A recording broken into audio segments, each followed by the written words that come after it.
Eu acho que é uma teoria justa até hoje, porque ele é julgado por alguém da sociedade onde ele vive, né? Então, eu acho isso importante, você saber passar para esses 7 indivíduos que estão ali a verdade do que você está trabalhando para a defesa daquela pessoa, né? É complicado, mas é plausível que você mostre sempre o lado daquela pessoa que está ali, né? Ele não é seu bandido, né? Como todo mundo acha que é a pessoa porque cometeu um crime é bandido. Ele não nasceu fazendo aquilo. As circunstâncias, os fatos o levaram para aquele momento, né? E isso que a gente tem que, dentro do processo, trabalhar. E qual a melhor forma? Você conhecer quem você está defendendo.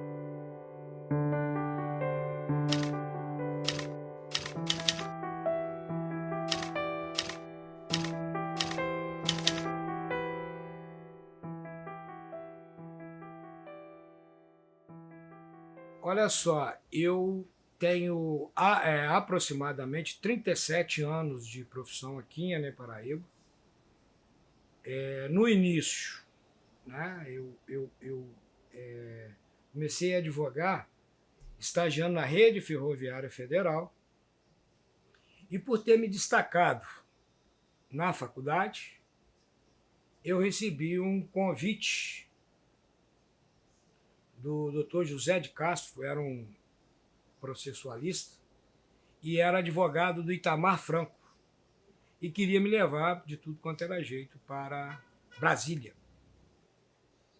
Mas eu tinha um professor, lamentavelmente já falecido, Antônio Carlos Furtado. Ele é de Pirapitinga, conterrâneo do meu pai. E eu o considerava como tio. E ele foi meu professor de Direito Tributário. E logo assim eu terminei essa minha fase em Juiz de Fora,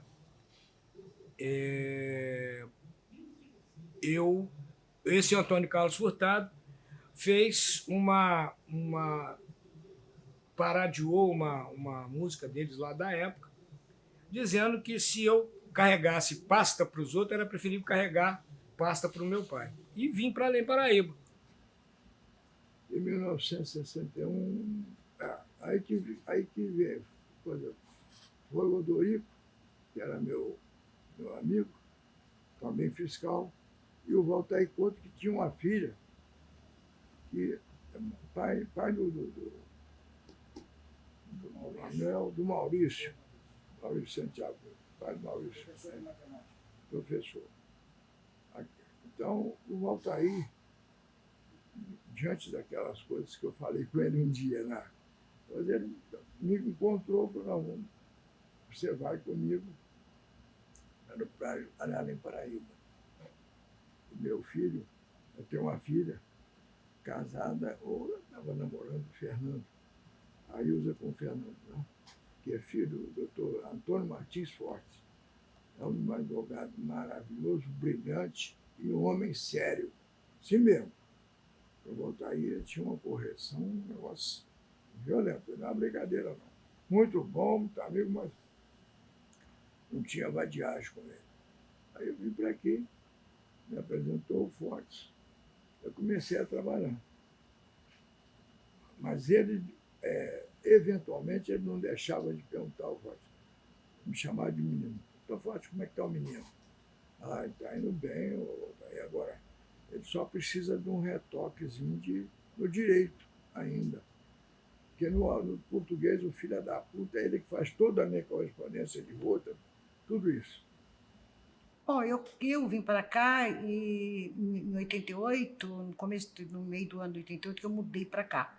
Mas como eu tinha um tempo de trabalho, que eu trabalhava no DESIP na época, no Rio de Janeiro, eu fazia bate-volta todo dia durante a semana. Até que eu resolvi parar com essa ida de volta todos os dias, praticamente, durante a semana. Parei de trabalhar no DESIP e, a convite do Dr. Eli Torres, eu comecei a trabalhar com ele, no escritório dele, e a trabalhar com ele mesmo. E ele é uma pessoa maravilhosa, sempre muito aberto, e começou a me apresentar, e eu comecei a participar dessa parte criminal e a parte mesmo civil com ele. E foi assim que eu iniciei meu trabalho aqui. Essa parte criminal, nós fizemos vários juízes fora, trabalhamos várias audiências fora, eu com ele, e depois eu comecei a fazer sozinha. Um dia eu saí do escritório dele, eu não fiz 1990, 89, 90, 91, não tenho muito bem a data de certeza, não. Mas foi por aí que eu comecei. E nessa área eu comecei a advogar sozinha. Claro, evidente que eu tive assim, inúmeros, né, contratempos, e essa diferença de ser mulher, né, foi uma das primeiras barreiras que eu enfrentei aqui em Paraíba, principalmente na parte criminal. Quando eu cheguei na delegacia a primeira vez para visitar um preso, eu praticamente fui barrada pelo delegado, por todo mundo lá dentro, os agentes, que hoje alguns nem mais estão aqui, porque não sabia o que eu queria dentro da delegacia. Quando eu avisei que eu queria ver o preso, e eles me falaram que ele não tinha sala de parlatório. Fui eu, sei. E aí falaram que eu teria que entrar lá dentro, lá para na parte que era onde ficava o presídio, e onde eu teria acesso com os presos. Mas tipo de intimidação, sabe? Você vai estar frente a frente com os presos. Tudo bem. Eu trabalhei no presídio, né? E então, o que era aqui era uma cadeia pública, né? Não era presídio na época. E comecei, eles mandou me levar lá atrás para conversar com os 2 presos que eu podia conversar. E achando que eu acho que ele achou que eu ia ficar preocupada de não querer ir. Eu nunca tive medo de conversar com ninguém, de praticar a minha profissão. Né? Bom, eu fiz o que me marcou mais aqui, inicialmente, foi uma luta contra o Dr. Romeu Teixeira Cortes. Ali no morro, quem sobe quando acaba ali essa rua principal, tem um botequim, eu já tomei bastante cachaça, sabe que o Ricardo me levava, entendeu? E o filhinho, eu não vou falar o nome, matou o cunhado. Depois ainda empurrou o corpo para baixo, lá para o chão. E esse foi o Júlio Romeu. Era Bambamana, aqui, ele era o acusador, eu fui defensor. Não, eu fui acusador e ele defensor. A família me procurou do cara que morreu. E o Pelanca assistiu o Carlinhos Pelanca, que era irmão do. Até hoje ele fala, eu nunca vi nada igual. Eu tive felicidade que eu enfrentava o doutor Romeu assim, doutor, explica aos jurados o que é legítima defesa, como pode o Cheto matar, como matou, e ainda julgar o cadáver no buraco. Aí foi a coisa, ali outros júris vieram. Na verdade, os processos que são levados a júri são processos bifásicos, né? Numa primeira fase se chega à pronúncia, né, que é o reconhecimento do juiz de que existiu o crime, tem prova daquilo, e que, né, então ele emite uma sentença de pronúncia. E numa segunda fase, onde é feito o julgamento pelo tribunal, aí sim, com os juízes sendo substituídos pelos jurados com relação aos fatos, quer dizer, ou seja, quem julga se aconteceu, se não aconteceu, se houve algum motivo para acontecer, são os jurados. O juiz administra a sessão de julgamento, garante os direitos de todos os envolvidos ali e, caso haja condenação, ele faz a dosagem da pena de acordo com o que determina a legislação e publica o resultado. Né? E aí é que está a grande diferença dos processos do júri para os processos comuns, que há essa segunda fase, que é o julgamento perante o plenário do júri, onde são selecionados os jurados, o Ministério Público expõe a acusação, a defesa sustenta a sua defesa, e, ao final, os jurados decidem se aquele réu merece ser condenado ou não, e o juiz, eventualmente, se for condenado, fixa a pena. Nós temos a diferença maior que quem julga no processo comum é um juiz técnico, um togado, um magistrado. E, obviamente, no tribunal do júri, quem julga é a sociedade. Então, a sociedade ela é mais... ela entende mais a comunidade onde ela vive. Você, quando entra num tribunal de júri, quando você vai defender uma pessoa perante um jurado, você tem que sempre ter consciência que você está defendendo aquela pessoa. O pior que seja que ele tenha feito é uma defesa. Você tem que mostrar também aos jurados essa situação, certo? De que é o direito dele ter essa defesa. Entende? Então, muitos hoje até debatem o tribunal do júri, o fim do tribunal do júri. Eu sou contra. Eu acho que é uma teoria justa até hoje, porque ele é julgado por alguém da sociedade onde ele vive, né?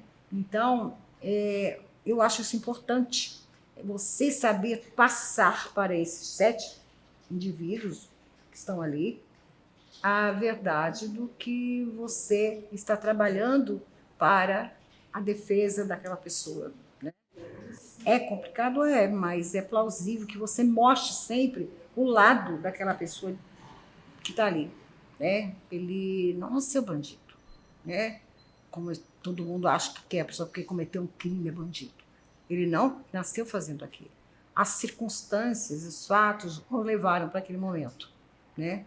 E isso que a gente tem que, dentro do processo, trabalhar. E qual a melhor forma? Você conhecer quem você está defendendo.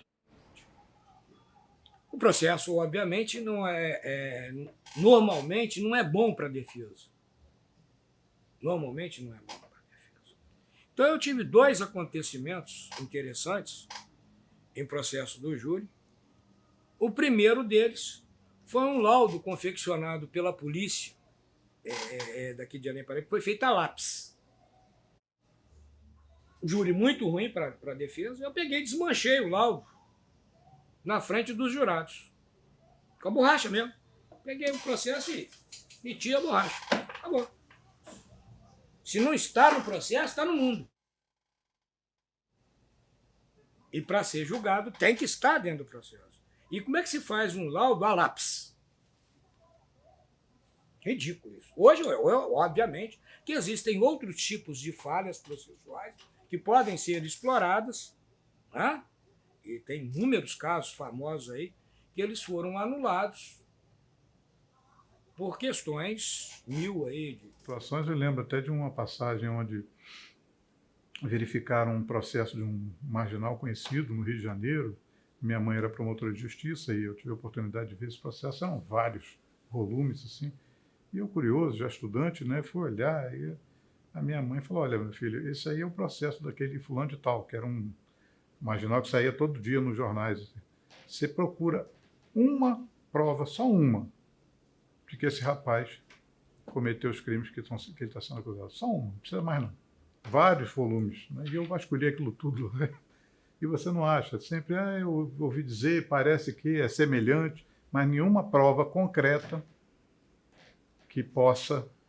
Então, se o juiz ali, constatando isso, aponta que aquele processo não tem fundamento e manda arquivar, no dia seguinte ele é alvo de imprensa e de acusações e tal, e tal.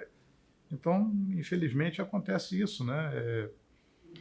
Eu entendo que o Tribunal do Júri, né, demanda não só um conhecimento jurídico, mas também uma vocação, uma atuação voltada especificamente para aquela função, né? Exatamente pelo fato da gente depender dos jurados para obter um resultado, né? E muitas vezes o Ministério Público pode até também, dentro do processo no júri, pedir a absolvição do réu, e os jurados absolvem se assim entenderem que é caso de absolvição, porque eles, né, têm absoluta independência, absoluta autonomia para decidirem como quiserem. Então, eu entendo que é necessário que o promotor do júri tenha uma vocação, uma inclinação, um talento especial para poder saber se expressar e transmitir a sua mensagem, né? Não só de forma técnica, mas também de forma emotiva, que é muito importante, né? Trazer um pouco de emoção, trazer a defesa da vida, que é, enfim, o papel principal do Ministério Público nos processos do Tribunal do Júri, a defesa da vida, trazer a emoção que é a defesa da vida para o plenário e para os jurados, para que eles possam, né, ao final, aquilatar efetivamente o que eles desejam para aquele caso ali que está posto a eles. A diferença, eu acho que ela é uma coisa natural. É você ter essa natureza de poder se expressar, ter a explosão na hora da hora certa, ser calmo na hora e você ter o estudo, né? O advogado que trabalha na parte de fazer júri, para fazer júri, ele não pode ser totalmente, se abster totalmente a parte técnica. Ele tem que ter um diálogo que possa explicar a sua teoria de forma jurídica, mas de uma forma que ele possa passar o entendimento do que você está buscando para a defesa, para os jurados. Porque eles vão responder um questionário que é um questionário que depende muito de como é mostrado para eles, pelo juiz, né? Não é o que você pode dizer mais ou menos o que está sendo perguntado, mas você não pode entrar em muitos detalhes, porque senão dá exatamente uma nulidade processual, o que leva à sequência. Então, o juiz tem que explicar, e muitas vezes não é o dom do juiz de poder explicar a tua tese. Lá se pergunta sobre a sua tese no questionário, né, nas perguntas, mas você tem que praticar como você passar essa teoria, essa tese, e demonstrar tudo o que você falou para os jurados, porque eles que vão votar os famosos sim ou não da vida. Né? Muitas pessoas dizem que o Tribunal do Júri tem um pouco de teatro, e é verdade. Efetivamente, há necessidade de que você ali encene um personagem, mas sempre por parte do Ministério Público, com muita sinceridade, com muita verdade, né?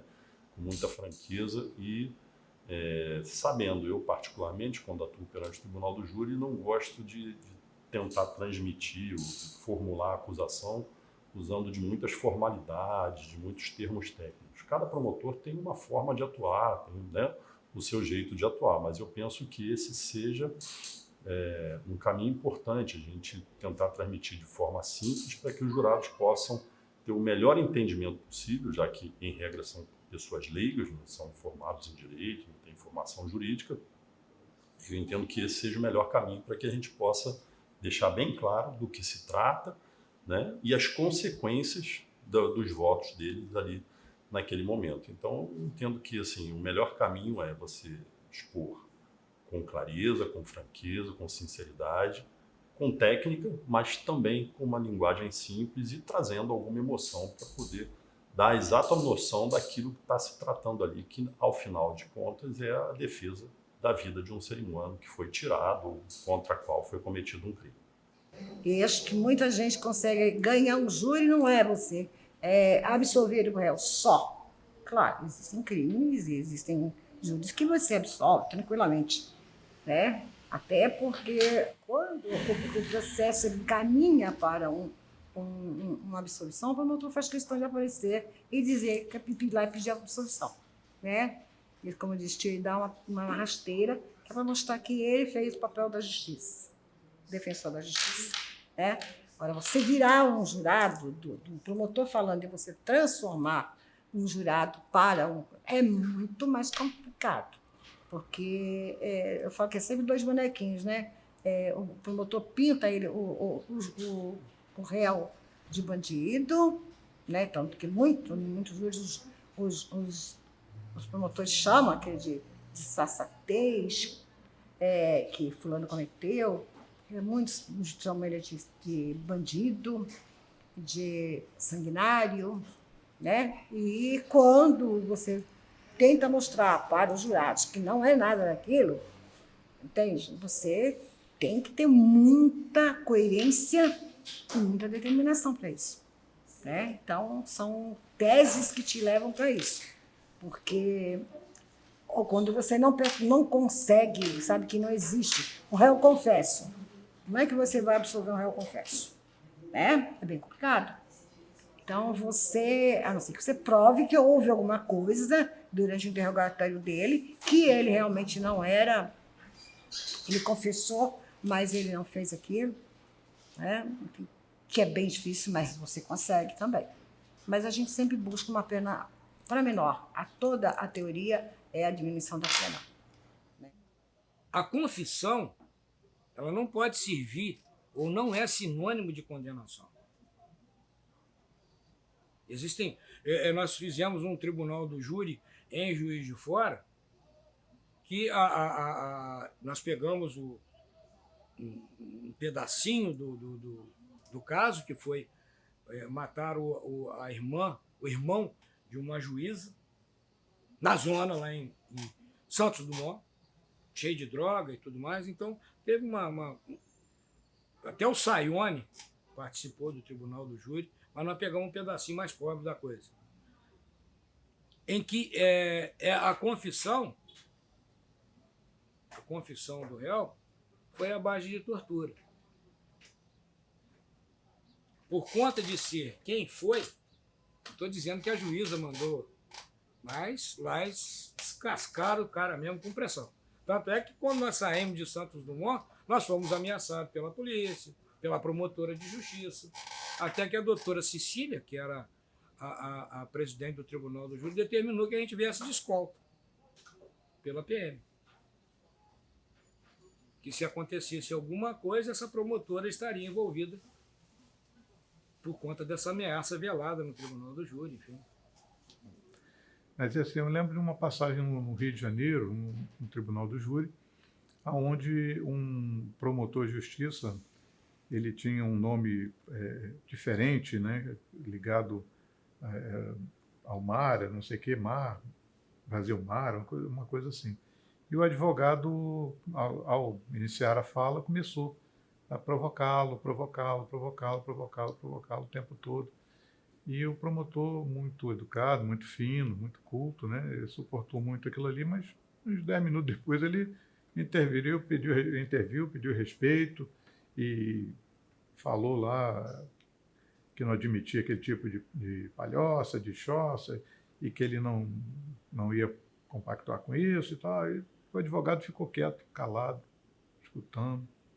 O promotor falou tudo o que quis, sentou-se. Aí o advogado, ainda quieto, chegou perto dos jurados, falou: senhores, veem uma coisa, eu estou aqui há 20 minutos explicitamente provocando um homem culto, um homem consciente do poder que dispõe, um promotor de justiça, um homem educado. Ele levou 20 minutos para explodir. O meu cliente está sendo provocado há anos. O cliente dele tinha matado o outro. Ali ele ganhou o júri, né? Então o júri tem muito essas coisas assim. Outro caso que também agora lembrei me marcou, que foi na comarca de Abrecampo, em que a gente fez um julgamento pelo Tribunal do Júri de um fato que o réu havia cometido 26 anos antes e que, por diversos motivos, o processo não tinha havido a prescrição ainda, né? Mas o processo correu, parou, mas que o rapaz ficou foragido durante muito tempo e depois, quando o encontraram, ele estava vivendo uma vida absolutamente normal e a vítima havia sido vítima de um disparo de arma de fogo e havia ficado, né, paraplégica. E no plenário, esse autor do fato, ele já tinha toda uma nova vida constituída, família, filhos.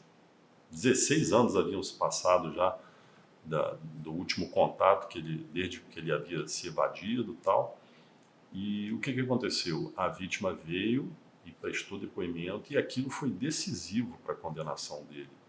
E, ao final do processo, ele acabou sendo condenado a 26 anos de uma pena que, assim, depois eu até fiquei me questionando, né?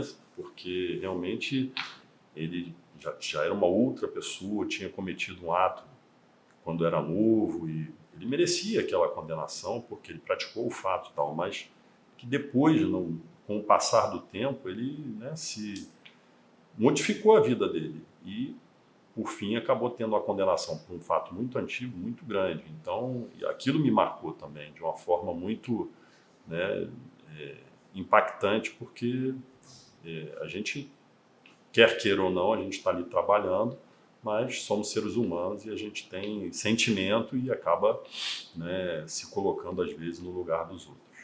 Teve crimes de mulher que matou o marido por causa para se defender, né? E, então, esses crimes são crimes que marcam você porque você tem que defender uma pessoa que você sabe que ela não fez aquilo porque quis fazer com vingança e tudo. Foi uma legítima defesa. Na hora foi uma legítima defesa. Matou o marido com uma única facada. Tá? E era uma pessoa assim que era o dobro de porte dela. Então, na hora de se defender, ela deu uma única facada e matou. Então, as pessoas... O cara era uma pessoa bem querida? Era. De todo mundo lá fora. Só que dentro de casa ele era uma outra pessoa. Exatamente. Eu procuro também, assim que eu participo dos julgamentos, esquecer um pouco deles, porque senão a gente acaba, pelo menos eu penso, né, acaba carregando muito essa carga que é sempre pesada, sempre difícil da gente lidar. Então, hoje o Tribunal do Júri, você para um fórum inteiro, né, por um dia, para fazer um julgamento um dia e manda chamar gente do quanto é lado. É uma ginástica enorme de coisa e para um resultado que não é questionável, né, se a gente for ver, porque muitas vezes os jurados, quando são cidades menores e o acusado é influente, a pessoa tem medo, né, ele não quer se indispor com os poderosos, né, ainda que o voto seja secreto, ele, de qualquer forma, ele não quer se indispor com os poderosos. E, por vezes, é necessário você desaforar o júri dali. Ele não pode, o fulano não pode ser jogado naquela cidade, porque ele manda na cidade toda. Então, você tem que fazer o júri na cidade vizinha. Porque a advocacia, ela é realmente difícil.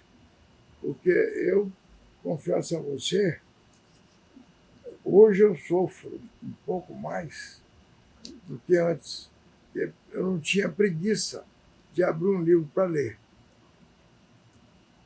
Eu falei que tem 35 mil livros e a doutora Denise Frossard, ela era juíza federal, veio aqui e eu comentando nessa porta aqui, aí a porta estava aberta e ela ficou assim, olhando e tal. Foi, doutora, mas não tem nenhum virgem, não. Ela riu muito. Lamentavelmente, eu falo que há uma dificuldade dos mais novos, porque eu acho que a Faculdade de Direito hoje não está formando advogado, está formando concurseiros.